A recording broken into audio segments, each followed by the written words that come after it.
Hi all, നമുക്കിത് നെത്തോലി roast ഉണ്ടാക്കിയാലോ. കുക്കിംഗ് വീഡിയോസിൻ്റെ സ്റ്റാർട്ടിങ്ങിൽ തന്നെ മിക്കപേരും ചെയ്യാറുള്ളത് സവാള കറക്കുക. അത് കറക്കി വിട്ട സവാളയെ ഞാനും പിടിച്ചുകൊണ്ട് വന്ന് കട്ട് ചെയ്ത് രണ്ടിതുണ്ടാക്കി. ആ കട്ട് ചെയ്ത സവാളയെ പിന്നെയും കുനുകുനാന്നങ്ങടെ അരിഞ്ഞു. അതിനുശേഷം വെളുത്തുള്ളി ചതച്ചു. വെളുത്തുള്ളി തൊലിയോട് കൂടിയാണ് ഞാനിവിടെ എടുത്തിരിക്കുന്നത്. ആ വെളുത്തുള്ളി തൊലിയോട് കൂടി ഒന്ന് കഴുകിയിട്ട് ചതച്ചെടുക്കണം. അതിനുശേഷം ഇഞ്ചി ചതയ്ക്കുക. ഒരൊറ്റ ഇടിക്ക് എൻ്റെ ഇഞ്ചിയുടെ പകുതി പീസ് തെറിച്ച് പോയി.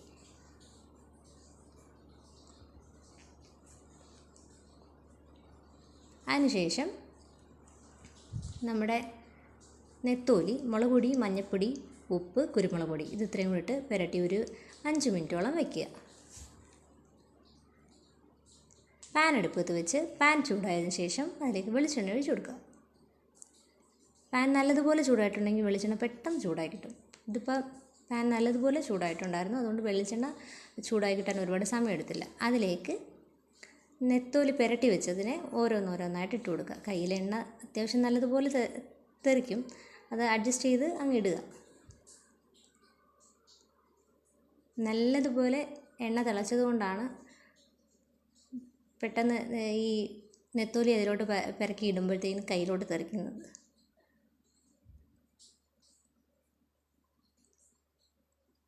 ഇതിപ്പോൾ നെത്തോലി ആ എണ്ണയ്ക്കകത്ത് നല്ലതുപോലെ ഇങ്ങനെ മൂത്ത് വരിക. അതിൻ്റെ കളറൊക്കെ മാറി തുടങ്ങി, ഒരു നല്ല ചുമന്ന കളറിലോട്ട് വരാൻ തുടങ്ങിയിട്ടുണ്ട്. മൂത്ത് വന്ന നെത്തോലി നമ്മൾ തിരിച്ചിടണം. ഒരു സൈഡ് മൂത്തല്ലോ, ഇനിയിപ്പോൾ അടുത്ത വശം തിരിച്ചിടണം.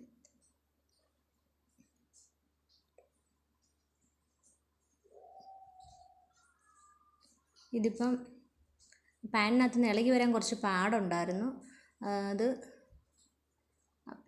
എണ്ണ നല്ല ചൂടായി നല്ലതുപോലെ മൊരിഞ്ഞ് കിട്ടിയതിന് ശേഷം അതിന് നമ്മൾ വേറൊരു പാത്രത്തിലോട്ട് മാറ്റുക. അതിനുശേഷം ആ പാനിലോട്ട് തന്നെ കുറച്ചുകൂടെ വെളിച്ചെണ്ണ ഒഴിച്ച് കൊടുക്കുക. അതിലേക്ക് തേങ്ങ ചെറുതായിട്ട് അരിഞ്ഞു വെച്ച് അതിന് തേങ്ങാക്കൊത്ത് അതിലേക്ക് ഇടുക. ആ തേങ്ങാക്കൊത്ത് അത്യാവശ്യം ഒരു ബ്രൗൺ ഷെയ്ഡ് ആകുമ്പോഴത്തേക്കിന് നമുക്ക് തേങ്ങാക്കൊത്ത് മൂത്തുനിന്ന് മനസ്സിലാവും. ഒരു ബ്രൗൺ ഷെയ്ഡ് ആവണം. ഓവറായിട്ടും കളർ ചേഞ്ച് വന്നു കഴിഞ്ഞാൽ അത് കരിഞ്ഞു പോവും.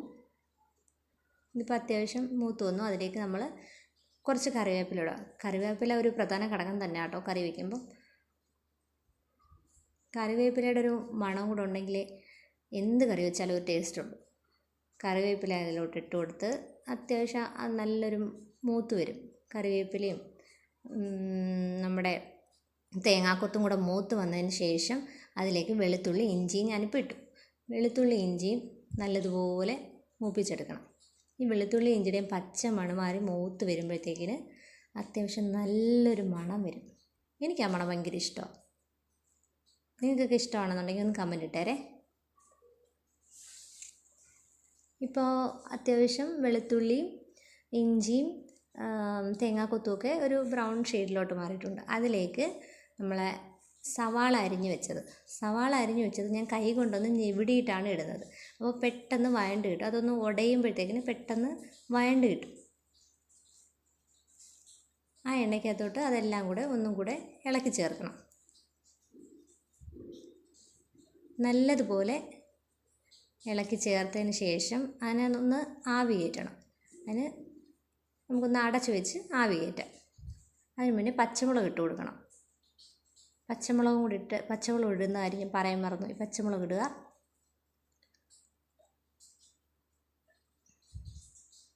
പച്ചമുളകും കൂടി ഇട്ട് കൊടുത്തിട്ട് നമുക്കത് ഇളക്കിയിട്ട് അടച്ച് വയ്ക്കാം. അടച്ച് വെച്ചൊരു 2 മിനിറ്റ് ആവി കയറ്റുക.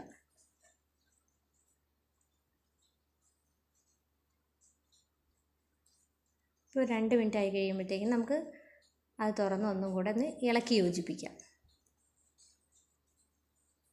അതിലേക്ക് 1 സ്പൂൺ ഉപ്പിടുക. നമ്മളെ മീൻ എത്രത്തോളം ഉണ്ടോ അതിനനുസരിച്ച് ഉപ്പിട്ട് കൊടുക്കാവൂ.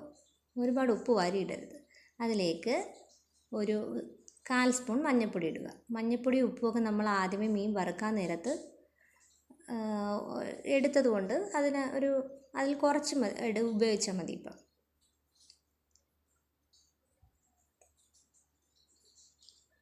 അത്യാവശ്യം അത് നല്ലപോലെ ഇളക്കിയതിന് ശേഷം അതിലേക്ക് 1 സ്പൂൺ മല്ലിപ്പൊടി ഇടുക. മല്ലിപ്പൊടിയുടെ ഒരു പച്ചമണം വരെ മാറുന്നത് വരെ നമ്മൾ ഇളക്കുക. അതിന് ശേഷം മുളക് പൊടി ഇടുക. മുളക് പൊടി കാശ്മീരി ചില്ലി പൗഡറാണ് ഞാനിവിടെ എടുത്തേക്കുന്നത്. കാശ്മീരി ചില്ലി പൗഡർ ആയതുകൊണ്ട് നല്ലൊരു കളറ് കിട്ടും. പിന്നെ നല്ലതായിട്ട് അതിൻ്റെ ഒരു പച്ചമണം മാറുന്നത് വരെ നമ്മൾ ഇളക്കി അത്യാവശ്യം നല്ലതായിട്ട് ഇളക്കിയതിന് ശേഷം അതിലേക്ക് ഒരു 1/4 സ്പൂൺ ഉലുവാപ്പൊടി ഇട്ട് കൊടുക്കണം. അതിന് ശേഷം നമ്മൾ വറുത്ത് വെച്ച നെത്തോലിയും കൂടെ അതിലേക്ക് തട്ടിയിട്ട് നല്ലതുപോലെ ഒന്ന് ഇളക്കി യോജിപ്പിക്കുക. ഒരുപാട് ഇളക്കി അത് നെത്തോലിയെല്ലാം പൊടിഞ്ഞു പോകും. അതുകൊണ്ട് ചെറിയ രീതിയിലൊന്ന് ഇളക്കുക. ആ മസാല അതിൽ പിടിക്കാൻ വേണ്ടിയിട്ട് മാത്രം ഒന്ന് ഇളക്കുക. പിന്നെ അതിലേക്ക് പിഴിഞ്ഞു പുളി വെള്ളത്തിൽ ഞെവിടി ആ വെള്ളം അതിലേക്ക് ഒഴിച്ചു കൊടുക്കുക. ഒരു നെല്ലിക്കയുടെ അത്രയും മതി, ചെറിയൊരു നെല്ലിക്കയുടെ അത്രയും പിഴിഞ്ഞു പുളി മതി. അതിനുശേഷം കുറച്ച് ചൂടുവെള്ളം ഒഴിക്കുക. ആ മീനും കവർ ചെയ്തിരിക്കുന്ന രീതിയിൽ കുറച്ച് വെള്ളം ഒഴിച്ചു കൊടുക്കുക. ഒരുപാട് വെള്ളം വേണ്ട, കുറച്ച് വെള്ളം. ഒന്ന് ആവി കയറ്റാൻ വേണ്ടി അത് അടച്ചു വയ്ക്കുക. ഇപ്പോൾ ഒരു 2 മിനിറ്റിന് ശേഷം അത് വെള്ളമൊക്കെ വറ്റിയായിട്ടാണ് ഇപ്പോൾ നിങ്ങൾ കാണുന്നത്. അത്യാവശ്യം നല്ലതുപോലെ വെള്ളമൊക്കെ വറ്റി അതിൻ്റെ എണ്ണ തെളിയാൻ തുടങ്ങിയിട്ടുണ്ട്. എണ്ണ ഇപ്പോൾ അത്യാവശ്യം നിങ്ങൾക്ക് കാണാൻ പറ്റും. എണ്ണയൊക്കെ തെളിഞ്ഞ് നല്ല വരട്ടിയെടുത്തിട്ടുണ്ടത്. നല്ലതുപോലെ റോസ്റ്റ് ആകുമ്പോൾ നല്ലതുപോലെ ഇങ്ങനെ വരണ്ട് കിട്ടണം നമുക്ക്. എണ്ണയൊക്കെ തെളിഞ്ഞതിന് ശേഷം അതിലേക്ക് ഒരു 1/4 സ്പൂണാണ് ഞാൻ ഇവിടെ കുരുമുളക് പൊടി ഇട്ടത്.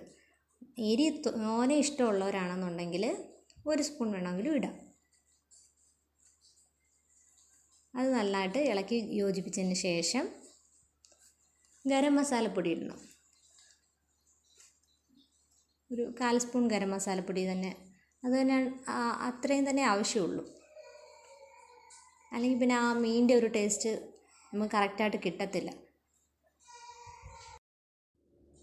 എന്നിട്ട് ഇതിനെ നന്നായിട്ട് ഇളക്കി കൊടുത്ത് ഒന്ന് അടച്ച് വെച്ച് ആവി കയറ്റുക. അതിൻ്റെ മസാലയെല്ലാം അതിൽ നല്ലോണം പിടിക്കാൻ വേണ്ടിയിട്ടാണ്. അങ്ങനെ നമ്മുടെ നെത്തോലി റോസ്റ്റ് റെഡി ആയിട്ടുണ്ട്. കാണുമ്പോൾ തന്നെ എല്ലാവർക്കും ഒന്ന് തിന്നാൻ തോന്നുന്നില്ലേ? നല്ല റെഡ് കളറിൽ അത്യാവശ്യം നല്ല ടേസ്റ്റുള്ളൊരു റെസിപ്പിയാണ് ഞാൻ നിങ്ങൾക്ക് പറഞ്ഞു തന്നത്. നമ്മളിത് ഉണ്ടാക്കിയാൽ മാത്രം പോരല്ലോ, ഇത് ഒന്ന് ഗാർണിഷ് ചെയ്യണ്ടേ? അതിന് വേണ്ടിയിട്ട് ഞാനൊരു ഭംഗിക്ക് വേണ്ടിയിട്ട് കുറച്ച് കറിവേപ്പില വെച്ചിട്ടുണ്ട്. എല്ലാവർക്കും ഇഷ്ടപ്പെട്ടെന്ന് വിചാരിക്കുന്നു. Thank you all.